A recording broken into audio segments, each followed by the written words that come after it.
صوبے میں سینٹر میں جو مائک رکھا گیا ہے اس میں کوئی بھائی غیر مسلم ہو تو ان کو سوال کرنے کا موقع دیا جائے۔ ہاں، میرا نام راجو شرما ہے، میں کنسٹرکشن لائن کا کام کرتا ہوں۔ ڈاکٹر صاحب، میرا سوال کچھ الگ ہے۔ میں شروع سے مسلم سماج کا بہت ہی عزت کرتا ہوں، یعنی کہ مطلب درگاہ وغیرہ جو ہے نا، میں پہلے سے بہت مانتا ہوں۔ مطلب جہاں جہاں آپ کا درگاہ ہے میں سب درگاہ پہ جاتا ہوں، چادر چڑھانا، پھول چڑھانا، مطلب ہر جگہ جہاں مسلمان کا تعداد لگا ہوا رہتا ہے میں وہاں ہر درگاہ پہ جاتا ہوں۔ یعنی کہ درگاہ کا جو لال دھاگا رہتا ہے وہ بھی میں ہاتھ میں بہت باندھا ہوں، پہلے گلے میں بھی لٹکایا ہوں۔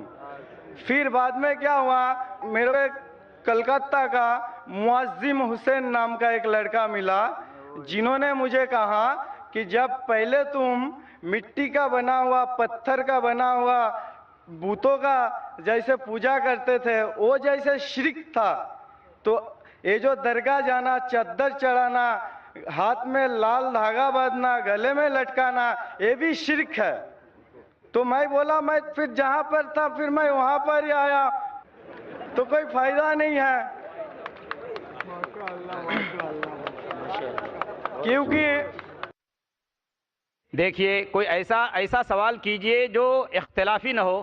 میں آپ سے گزارش کرتا ہوں وہاں بھائیوں سے کہ اور ڈاکٹر صاحب میں جاننا چاہتا ہوں، میں پہلے بھی آپ کو بتا چکا ہوں، جو میں اسلام میں چلوں تو جیسا آپ کو میں بتایا، یہ جو درگاہ وغیرہ یہ میں مان کے چلوں کہ نہیں چلوں، میں آپ کا منہ سے جاننا چاہتا ہوں۔ جیسے خدا نے آپ کو چنا ہے نا تو آپ مجھے بتا دیجئے۔ بھائی صاحب نے سوال پوچھا ہے، انہوں نے کہا ہے کہ پہلے بھی سوال پوچھا تھا اور میرا ہی پوچھنا چاہتے ہیں کہ اس کے بارے میں کس نے کہا وہ پہلے بت پرستی کرتا تھا، پھر کہا کہ درگاہ میں جانے لگا، تو وہ پوچھنا چاہتا ہے درگاہ کے بارے میں۔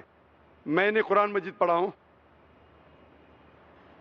قرآن مجید میں مجھے کوئی بھی آیت نہیں ملی جس میں لکھا ہے دھاگا باندھنا چاہیے، قرآن مجید میں کئی بھی آیت نہیں جس میں لکھا ہے درگاہ جانا چاہیے۔ لیکن اللہ کے رسول نے کہا ہے کہ آپ قبر پہ جاؤ، قبر پہ جائیں گے تو آپ کو آخرت کا احساس ہوگا کہ آپ آخرت میں کہاں ہوں گے، اسی لیے قبر پہ جانا اچھی بات ہے۔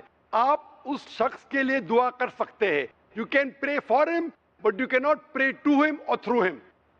آپ جب کسی کے قبر پہ جاتے ہیں تو قبر پہ جا کے اس کے لیے دعا کر سکتے ہیں، اس کو یا اس کے ذریعے نہیں کر سکتے۔